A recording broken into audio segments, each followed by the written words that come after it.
Aleluia! Aleluia! Glória a Deus! Oh, glória! Que energia, que unção, que graça! Nós só estamos aqui por causa dEle, é por causa dEle, por Ele são todas as coisas. Ele é o Rei dos Reis, Ele é o Senhor dos Senhores, Ele é a resplandecente estrela da manhã, a raiz de Davi, o leão da tribo de Judá. E é Ele que nos fez sair de casa num sábado à tarde. Por causa dEle nós estamos aqui. Aleluia!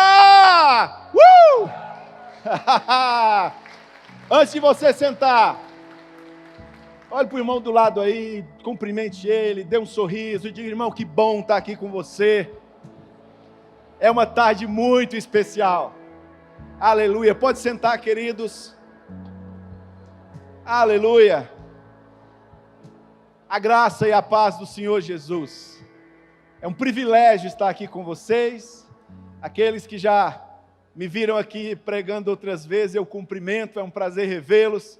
Aqueles que estão aqui pela primeira vez, é um prazer muito grande estar aqui. Eu me chamo Marcílio de Araújo, eu sou de São Paulo, eu sou missionário em São Paulo ali, mas na realidade eu sou do Ceará, né?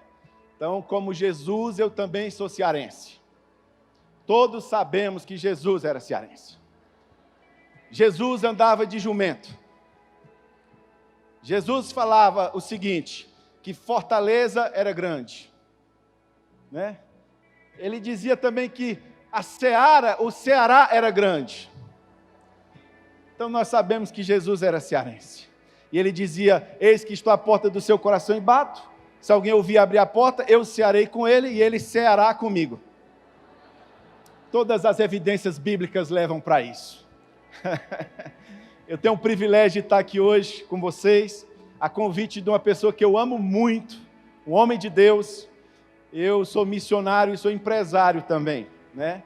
E eu vi o irmão falando aqui sobre nós empresários, eu achei muito legal, porque eu também sou empresário, eu tenho algumas empresas, e uma delas que talvez seja a que me dê menos retorno, mas a que me dá mais alegria. Eu tenho uma operadora de viagens, nós temos um escritório ali em Jerusalém, ali na Itália também, no Líbano, em São Paulo nós temos operações da América do Sul, com o seu diretor, e há um escritório em Orlando, que faz 3 anos que a gente abriu lá, e a gente tem feito isso, servido o corpo de Cristo, levando caravanas para Israel, para os Estados Unidos, para aprender, né, e trazer aí uma unção especial, uma graça especial para as pessoas. Esse é o nosso propósito, esse é o nosso objetivo. E essa empresa, a Bay Travel, é uma empresa internacional, por isso que tem esse nome. Se você falar a Bay Travel bem rápido, 3 vezes, você falará em línguas. E foi através dessa empresa que eu tive o privilégio de levar o pastor Jairo para Israel comigo. Nós fizemos ali uma fan tour de pastor, e eu fiquei apaixonado pelo pastor de vocês. Ele é um grande homem de Deus. Ele é um cara muito precioso, né? Eu tenho alguns amigos que a gente faz viagem com eles, né? Como Luciano Subirá, apóstolo Luiz Hermínio, a gente faz caravana para esses caras todos. E eu conheço muitos grandes homens de Deus, como esses que eu citei, e é um privilégio conhecer tantos homens de Deus, não só no Brasil, como fora do Brasil. Eu viajo muito para fora, mas tem uns, gente, que são muito especiais. E o pastor de vocês e a pastora de vocês são muito especiais. Eles são demais. A pastora Cléo, com aquele jeitinho dela: oi, irmão, aleluia, você está com fome? É uma mulher de Deus. Amo você, pastor. Você é precioso e é um privilégio estar aqui mais uma vez ministrando para vocês. Eu ia trazer uma palavra, geralmente eu falo sobre Israel, né? E como nós somos o novo Israel, e como a cultura e a Bíblia no qual Jesus foi inserido foi em Israel. E Israel é tão fundamental para a gente conhecer, né? Eu não tenho nenhum misticismo com Israel, eu já fui em Israel diversas vezes, e cada vez que eu vou eu me apaixono mais por Jesus. Eu fui ateu durante 24 anos de idade, e eu não acreditava em nada de igreja, eu tinha um verdadeiro horror à igreja evangélica. Eu até aceitava as outras religiões, porque eu achava eles mais tolerantes, mas eu dizia que o crente era o mais fanático, o mais bitolado e o mais idiota de todos, era o que eu falava, porque eu dizia que todo mundo aceita todo mundo, mas o crente diz: se tu não aceitar Jesus, tu vai para o inferno. Eu tinha muita raiva disso. Como é que esse cara sabe? Então eu fui ateu até os meus 24 anos de idade, e um dia eu tive um sonho. E aí naquele sonho, eu aceitei Jesus, acredite nisso. Eu acordei convertido. Lógico, eu tinha uma grande mulher orando por mim, que era minha esposa, e Deus me visitou nesse sonho e disse, com esse daqui é igual um muçulmano, só vai no sonho. Nós temos um pastor lá no Egito muito precioso, eu não posso dizer o nome dele, mas ele está fazendo um trabalho enorme lá no Egito, ele tem uma igreja muito grande, e ele diz que, de vez em quando, pastor, bate alguém lá na porta dele. Aí diz assim, você é fulano? Ele diz, sou. Ontem à noite eu sonhei com o seu endereço, e um homem chamado Jesus disse para me vir aqui na sua casa. Aí ele diz, mais um, pode entrar. Então, a pessoa que tem esse tipo de experiência com Deus, a pessoa que tem esse tipo de experiência com Deus, ela nunca se desvia. Eu nunca tive vontade de me desviar, sabe, porque minha experiência foi de sonho, não foi um sonho normal. Lógico, eu já tinha sonhado várias vezes, com muita coisa, mas foi uma experiência muito transcendente. E aquilo dali só Deus podia realizar. Então, eu tenho essa plena convicção de que Deus existe. Mesmo até os 24 anos de idade, sem conhecer a Deus, naquele carnaval, na segunda-feira de carnaval de 1999, o pior dia da minha vida, eu sonhei com algo inimaginável, e de lá para cá, esse amor, essa paixão só vem aumentando. Já fazem 21 anos e você está calculando a minha idade.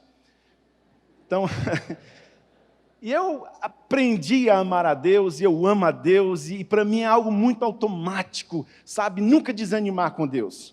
É lógico, a gente pode estar dias mais assim, mais assado, mas a gente tem essa convicção de que você está no lugar certo, escolhido pela pessoa certa, e você está fazendo aquilo que Ele te chamou para fazer.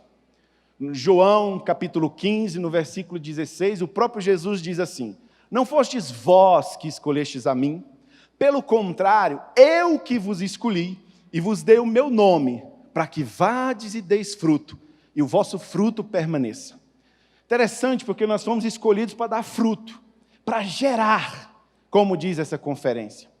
Eu entendo esse versículo como o versículo da minha vida, porque muita gente fica orando para Deus igual um mendigo. Senhor, me dá isso, me dá aquilo, me abençoa com isso, me abençoa aquilo. Querido, você é filho de alguém todo-poderoso. E ele diz que se você gerar fruto, ele diz, não fostes vós que escolhestes a mim, pelo contrário, eu que vos escolhi e vos dei o meu nome, o nome de Jesus, o nome acima de todo nome, para que você vá e dê fruto. O que é fruto? A única coisa que vai permanecer lá na glória, gente, é vidas. Nós não vamos levar para lá nada material, nada que a gente tem aqui na terra. São só a nossa família e as pessoas que nós levarmos para diante de Deus.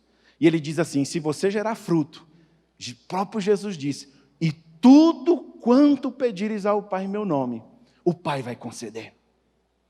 Ele diz, o segredo para você ter os céus abertos sobre sua vida, sobre qualquer oração que você faça, você ter resposta, é muito simples, dê fruto. Agora, o que eu faço para dar fruto? O que eu faço para ser frutífero? O que eu faço para mim ser uma pessoa que gera vida para Deus? Que cumpre o propósito de Deus? Sabe, mesmo eu sendo pequeno, porque o menor vai gerar 1000. O que eu faço? Eu ia trazer uma mensagem sobre Israel, mas ontem naquela conversa ali na mesa, nós estávamos ali jantando, e foi o próprio pastor Jairo que deu o tema da mensagem de hoje, viu, pastor?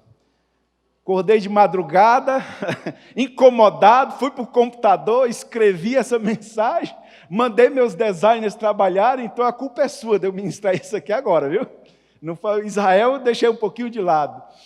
E ontem conversando com o pastor Jário e o pastor Aribento, e é importante você se cercar de pessoas boas. Sempre pensa nisso. Você tem que se cercar de pessoas melhores que você. Você sempre tem que ser o menor da mesa. E sempre ouvir mais e falar menos. E fazer perguntas inteligentes. Você vai crescer muito. E ontem lá na mesa, na roda dos esclarecedores, porque tem a dos escarnecedores, essa eu não quero. Mas eu estava ontem na roda dos esclarecedores. E aí eu perguntei ao pastor Jairo, eu sou líder já há muitos anos na minha igreja, eu sirvo a Deus, embora eu seja empresário, eu tenho vários negócios, mas eu faço questão de sempre separar tempo para as coisas de Deus. Nós temos 24 horas, não tem esse negócio de, eu não tenho tempo eu sou líder de célula, eu prego, eu viajo, eu faço tudo porque o meu Deus me deu 24 horas, então dá para mim fazer tudo. Eu cuido de discípulos, tudo isso daí eu faço. Eu não tenho desculpas para Deus. E ontem, conversando, eu falei, pastor, como que você faz para ser mais eficaz? Como que você faz para as suas ovelhas serem tão abençoadas? Um povo tão bonito, cheiroso, aleluia, né? Glória a Deus, só tem gente bonita aqui, aleluia, né? E aí eu falei, como que você faz para esse pessoal ser tão apaixonado? E ele falou uma coisa interessante, ele disse, Marcílio, é simples, é estilo de vida. Você lembra disso? É estilo de vida. E aí eu cheguei no hotel, fiquei sem dormir, pensando naquilo que você falou, pastor, e pensando. Eu disse, é verdade. Sabe como é que faz para a gente gerar? Sabe como é que faz para a gente ser frutífero? Sabe como é que a gente faz para cumprir o propósito de Deus? Eu vou dizer o que é que a gente deve fazer. Nada. Porque ninguém nos ensina a respirar. A gente respira. É o nosso estilo de vida. Aliás, se a gente não respirar, a gente vai morrer. Então ninguém pode nos ensinar a gerar. A semente já está em nós. Ela já está em nós. É o nosso estilo de vida. Irmãos, todo mundo, toda tribo tem um estilo. Afinal de contas, o que é estilo? O dicionário diz que o estilo de vida é um modo de pensar e agir característico de uma pessoa ou de um grupo social. Aí fica a pergunta, se todas as tribos elas têm um estilo, é muito fácil às vezes a gente identificar alguns, por exemplo, você tem aquela turma do rock, o cara, né, usa preto, tem um cabelão, ouve aquelas músicas, né, meu Deus, o que é que ele está ouvindo? E ele gosta, porque é o estilo dele. Tem pessoas que têm um estilo mais erudito, mais sério, mais refinado, mais educado, é o estilo dela. Então, cada tribo tem o seu estilo, cada classe tem o seu estilo, e fica a pergunta, qual é o nosso estilo? Sabe, queridos, porque quando a gente entender o nosso estilo, a gente não vai precisar fazer nada. Simplesmente as coisas, elas vão fluir naturalmente de nós. Elas vão fluir de uma forma natural. Ninguém vai precisar nos ensinar. O próprio Jesus falou isso. Não é preciso ensinar, porque isso já faz parte da sua personalidade, do seu estilo. Agora nós precisamos saber qual é o nosso estilo. Como cristãos, qual é o nosso estilo de vida? Qual é o estilo de vida do cristão? É sobre isso que eu quero pregar hoje à tarde. Apóstolo Paulo, em Colossenses, no capítulo 3, no versículo 17, ele falou o seguinte, Paulo entendia muito bem sobre isso. Ele disse, e tudo o que fizerem, seja em palavra, seja em ação, façam em nome do Senhor Jesus, dando por ele graças a Deus Pai. Em tudo. Fizeram um estudo muito profundo, etimológico dessa palavra, do grego, da raiz, e descobriram que tudo significa tudo. Agora Paulo, ele torna a dizer de novo para os Colossenses, lá no capítulo 3, no versículo 23 e 24, ele diz assim, tudo o que fizerem, façam de todo o coração, como para o Senhor, e não para as pessoas, sabendo que receberão do Senhor a recompensa e a herança. É a Cristo o Senhor que vocês estão servindo. Sabe, querido, quando nós servimos alguém agradável, quando nós servimos alguém que a gente ama, quando nós servimos alguém que a gente tem prazer, é muito fácil servir, não precisa fazer força. Sabe, as esposas, elas são campeãs desse serviço. A minha chega em casa, eu sou casado, irmãos, há 30 anos. 30 anos eu estou com a mesma mulher, ou seja, 30 anos ela é uma guerreira, está me aguentando. E a minha esposa, às vezes, eu nem falo nada, ela já sabe o que é que eu preciso. Ela, amor, você quer uma água? Oh, aleluia, quero. Ela já sabe, ela é tão do jeito que os casais mais antenados sabem o que eu estou falando. Parece que adivinha o pensamento um do outro. Sabe o que o outro está sentindo, sabe o que o outro está pensando. É uma sintonia, é algo fantástico. Agora, se é possível nós termos isso entre um homem e uma mulher, quanto mais nós podemos ter com o nosso Deus, com o nosso Senhor. É um estilo de vida servir. É um estilo de vida do cristão andar, por exemplo, em amor. Amor. Isso é o estilo de vida de um cristão. O cristão verdadeiro, ele anda em amor. Ninguém ensina ele a andar em amor. Ninguém o obriga a andar em amor. O amor é voluntário. O amor tudo suporta, tudo crê. Sabe, queridos, as pessoas do nosso meio, muitas vezes elas não entendem quem elas são. É por isso que a Bíblia fala tanto sobre identidade. Sobre nós entendermos quem nós somos. E não aquilo que o mundo diz, ou não aquilo que nós mesmos falamos para nós mesmos. A Bíblia diz, por exemplo, que nós somos mais que vencedores. A Bíblia diz que nós somos geração eleita. A Bíblia diz que nós somos um povo santo. A Bíblia fala tantas afirmações sobre nós.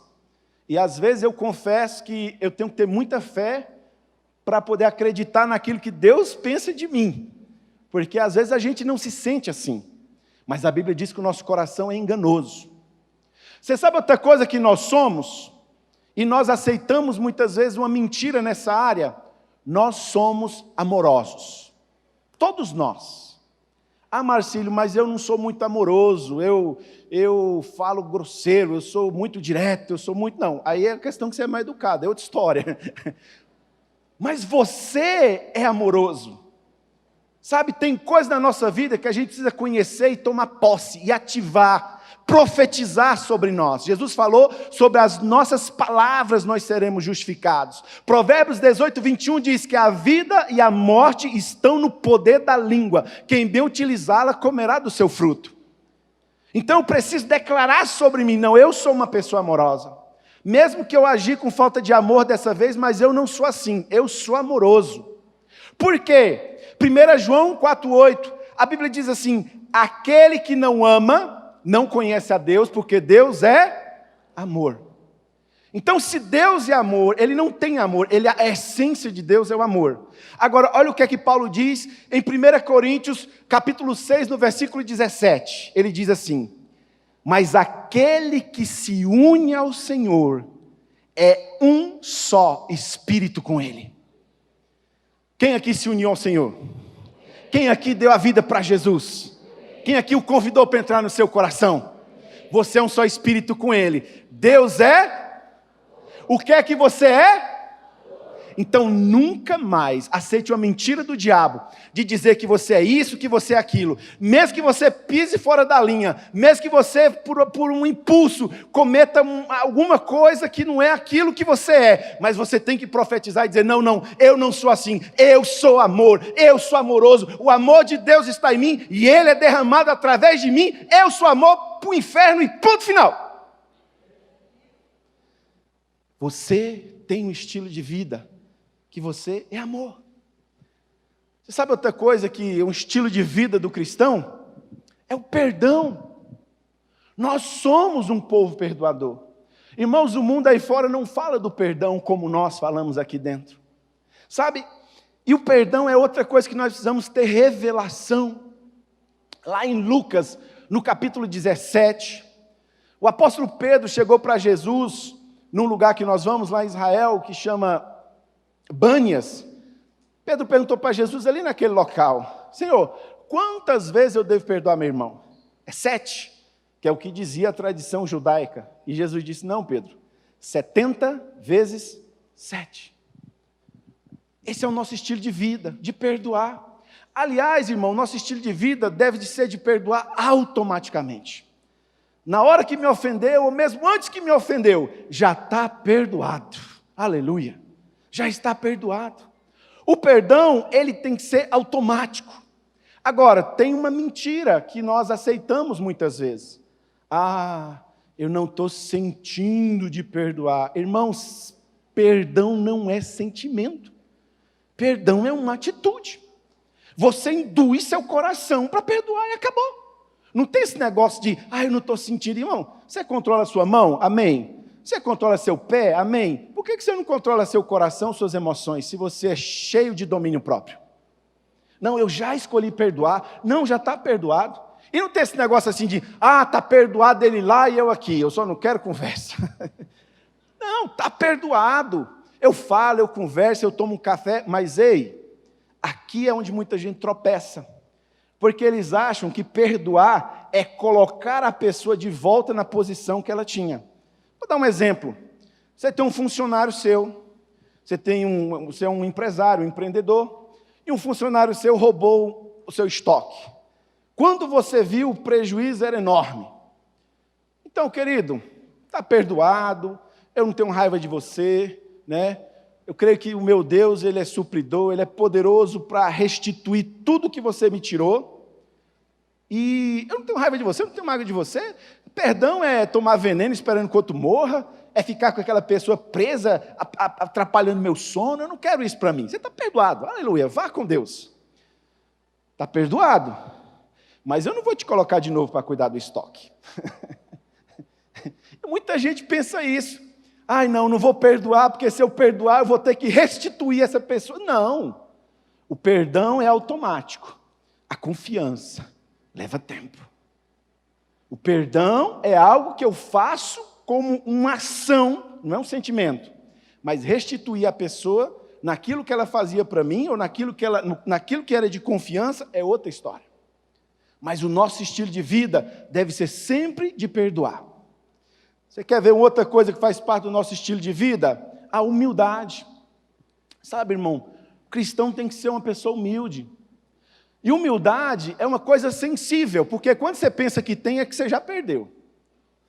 Sabe? Aquela coisa de, não, eu sou muito humilde. Louvado seja eu, a quarta pessoa da Trindade. E eu sou tão humilde que eu tenho até um certo orgulho assim dessa humildade. Então, é uma coisa perigosa. Agora, você quer ver uma coisa errada? É o cristão orando para Deus dar um coração humilde a ele. Não faça isso. Essa oração não existe. Porque a humildade, também como perdão, é algo prático. A Bíblia diz, humilhai-vos. Humilhai-vos. 1 Pedro, Tiago fala também isso. E Pedro ainda diz, humilhai-vos diante da poderosa mão de Deus, para que no tempo oportuno Ele vos exalte.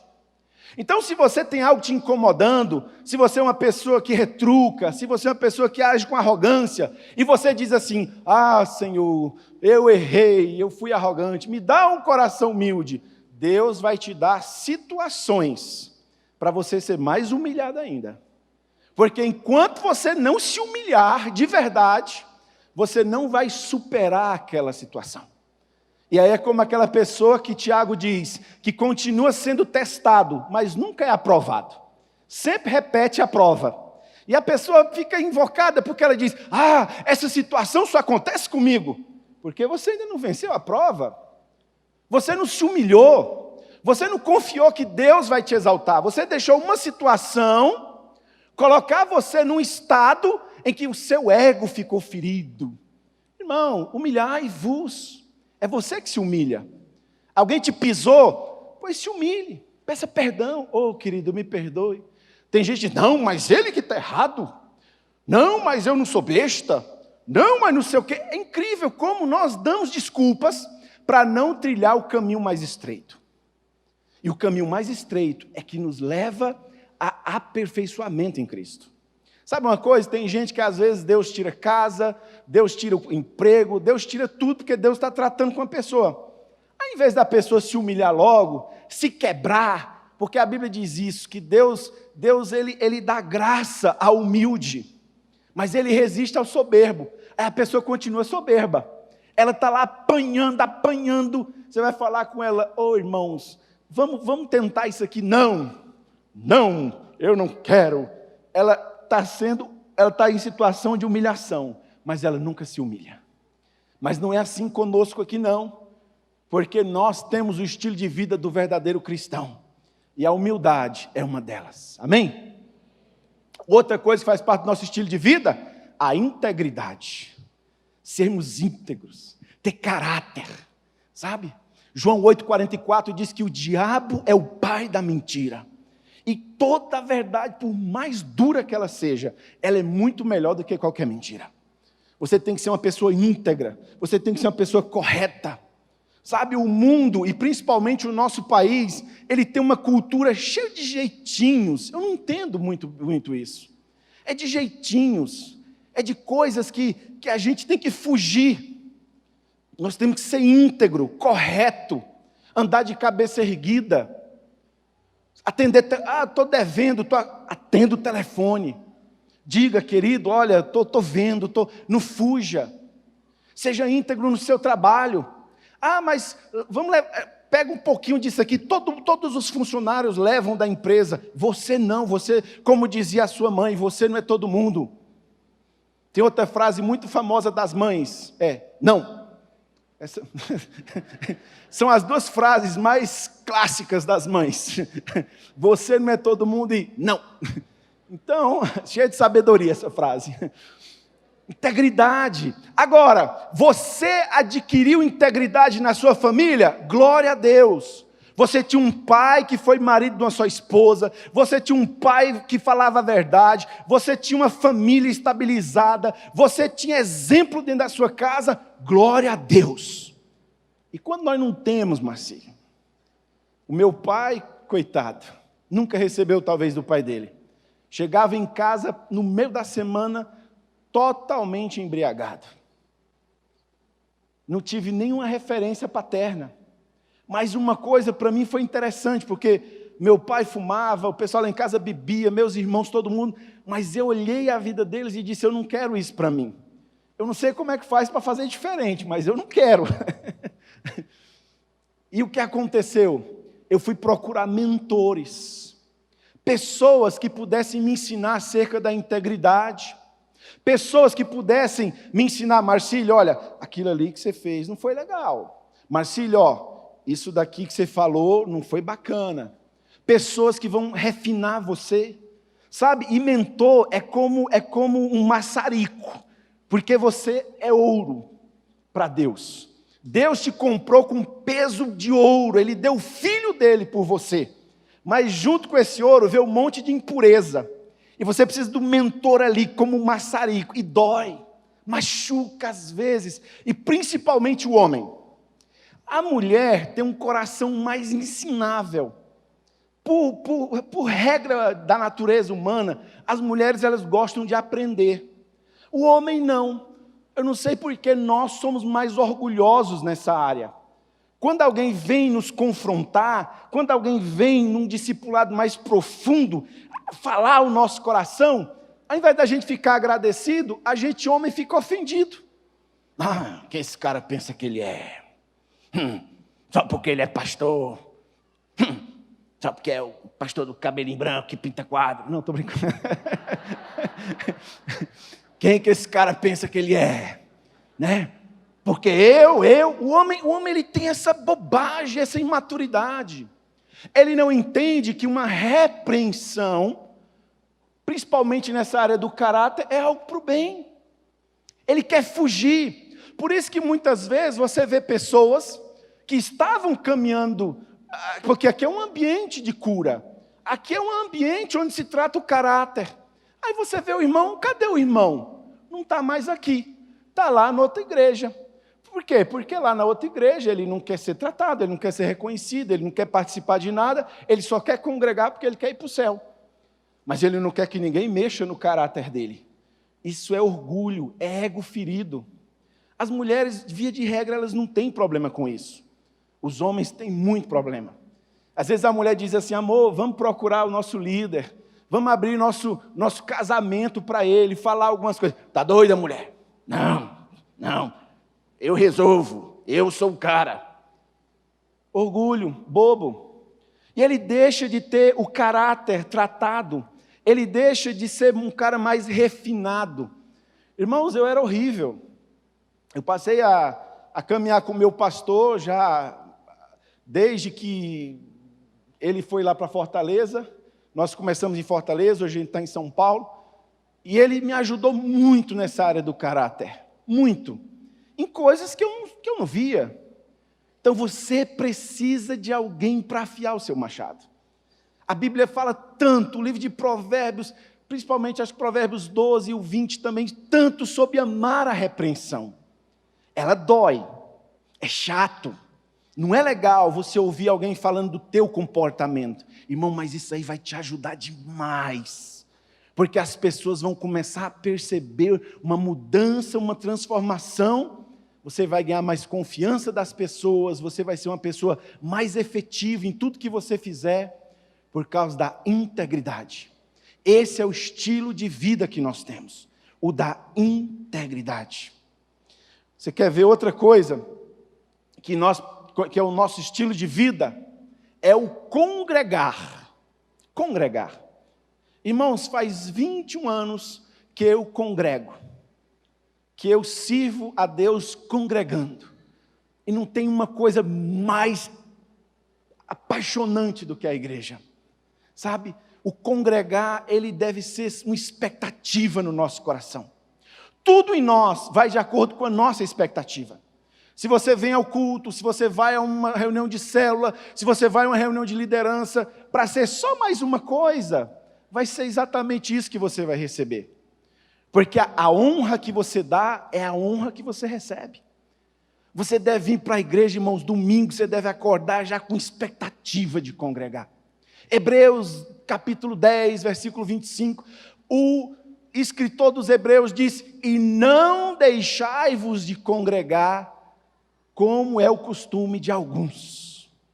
E não deixai-vos de congregar. Ele não dá uma opção, ele não dá assim uma sugestão, mas ele é muito incisivo em uma ordenança: não deixem de congregar. É na congregação que Deus trata conosco, é na congregação que Deus derrama a sua bênção, é no reunirmos que a presença dEle vem. Ele diz: onde estiverem 2 ou 3. Eu já tive em reunião grande, em reunião pequena, em mega evento, no Brasil, fora do Brasil, em todos os lugares, mas uma coisa eu te falo, ninguém nunca me ligou. Eu nunca tive. Se você teve, amém. Eu estou dizendo isso não por orgulho, mas eu falo isso com santo temor. Mas nunca um líder meu me ligou: você vai para o culto? Você vai vir para a reunião? Não. Nunca recebi esse telefonema, porque os meus líderes sabem que eu vou estar lá. Eu vou estar lá. Eu vou estar lá. Não precisa. Irmão, tem 3 tipos de pessoas na Bíblia. É bem claro, a Bíblia é um livro de ensino. Eu estou aqui ensinando, porque esse é o meu dom. Tem três tipos de cristãos na Bíblia. Tem o bebê, aquele que nasceu, né? Como a Holly, lindinhos, como o Zion. São bebês, a gente precisa ensinar. Na igreja também, o bebê nasceu, você precisa explicar para o irmão: não, irmão, tem reunião disso, tem culto daquilo. É o bebê. Aí você tem o crente maduro, é aquele que já anda por si, que já sabe o que tem que fazer. Ele congrega porque ele quer ver a presença de Deus, ele congrega porque ele quer estar no meio dos irmãos.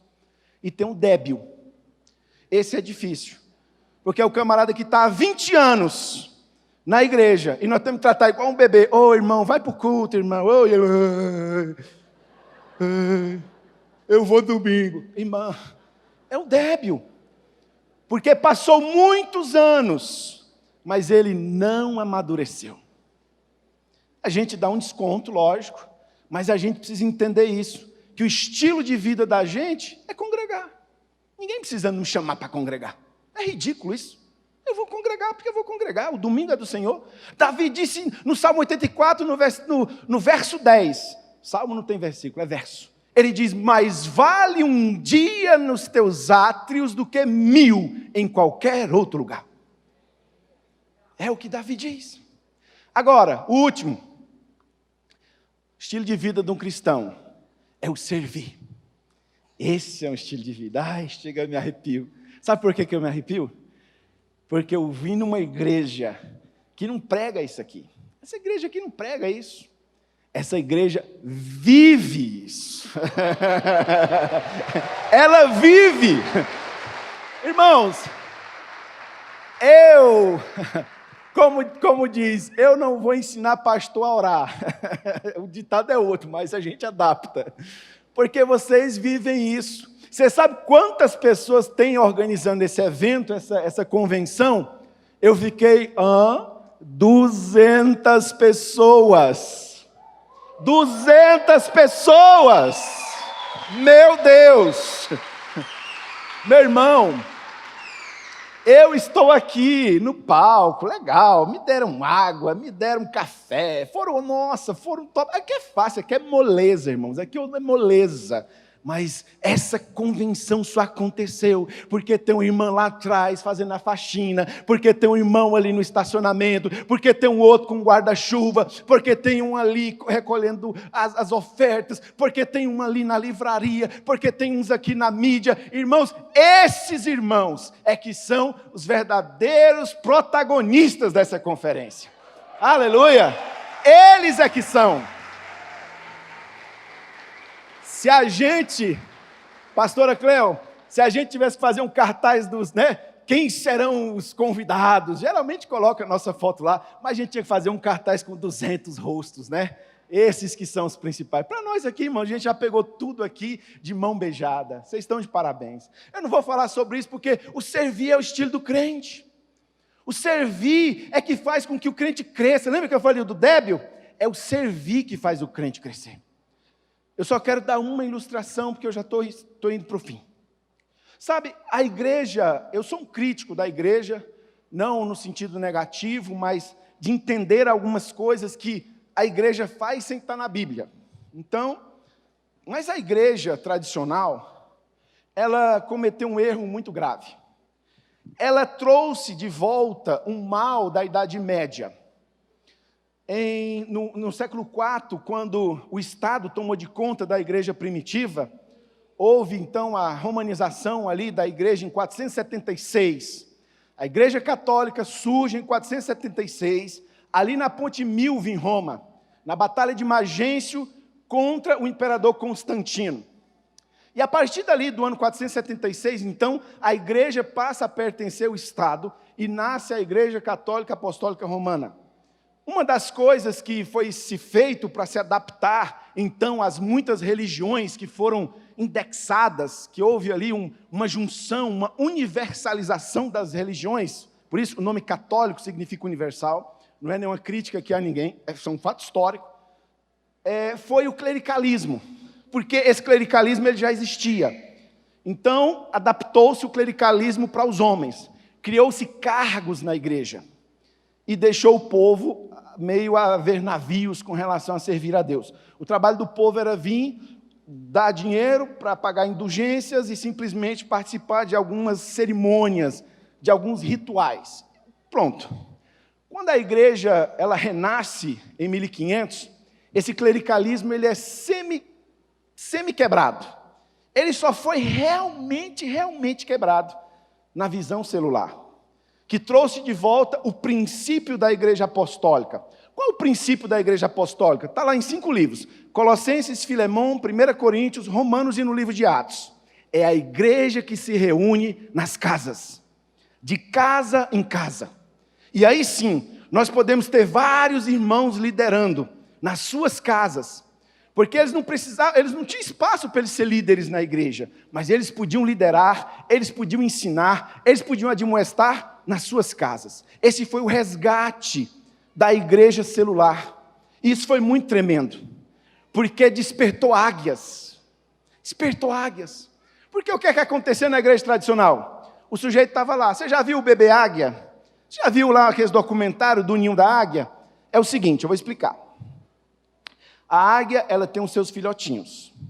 Aí os filhotinhos estão tudo lá. Já nasce bem grandinho, já nasce com uns 3 quilos. O filhotinho já nasce bem... E a águia mãe sai. E ela vai buscar comida. Sabe, e tem algumas águias que elas pegam, sabe, alguns animais, bicho preguiça. Já teve até águias que eles já viram pegando macacos. Você sabe qual é a maior águia do mundo? É a árpia a águia da Amazônia. É a maior águia do mundo, a maior envergadura. E elas constroem o ninho dela lá no penhasco. E os filhotinhos estão lá. Aí ele ouve quando a mãe vem trazendo comida. Aí ela vem coisando. Aí ele está lá dormindo, ele... Aí a águia vem, rasga a comida e joga na boquinha dele. Aí ele volta a dormir. Aí depois ele começa a chorar. Aí a águia tem que sair. Pega a comida, volta pro ninho. Aí o filhotinho está lá. Aí ela pega, bota a comidinha na boca do filhotinho. Aí ele volta a dormir. E ela vai fazendo isso, até ele criar penugem. Quando ele cria penugem, aí o que é que a águia mãe faz? Ela vai pro ninho. E o filhotinho está lá.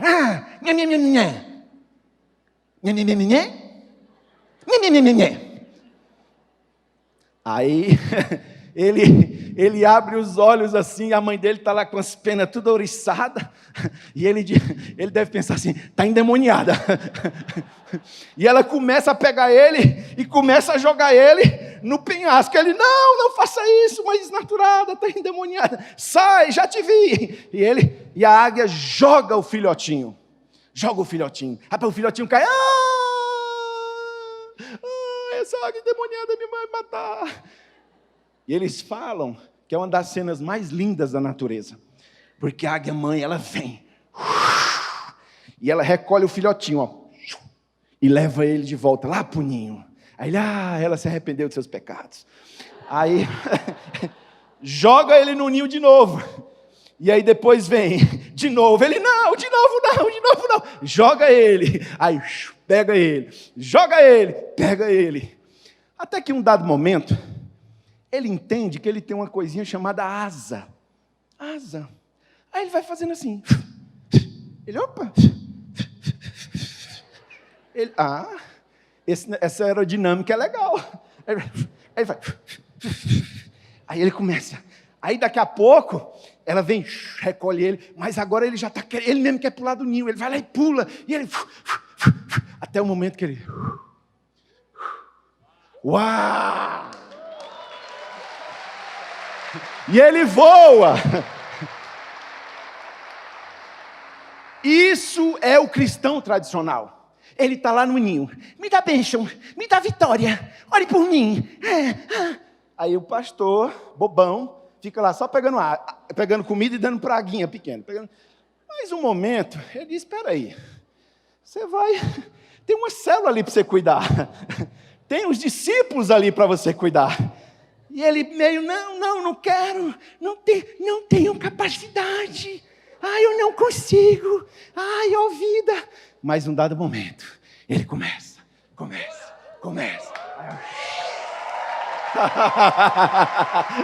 Ele é uma águia, você é uma águia, aleluia. Olha para o irmão que está falando de você, é uma águia, irmão, você é uma águia, aleluia. Agora, só para a gente fechar, eu não vou nem pregar mais. Eu podia falar de tanta coisa. O estilo de vida de um cristão é adoração. O estilo de vida de um cristão é ser generoso, é ofertar. O estilo de vida de um cristão é um ganhador de alma. A Bíblia diz, sabe a quem ganha almas. Esse é o nosso estilo de vida. Mas eu quero terminar só com essas, porque foi o que Deus me falou ontem, para mim poder dormir, aleluia. Mas só para finalizar, quais são os resultados de um estilo de vida de quem conhece a Deus? O que é que você ganha nessa história? Primeiro, a Bíblia diz, uma alegria indizível e cheia de glória. Você vai viver uma vida leve, alegre, porque é o seu estilo de vida de cristão que vai te proporcionar isso. Segundo, um senso de pertencimento.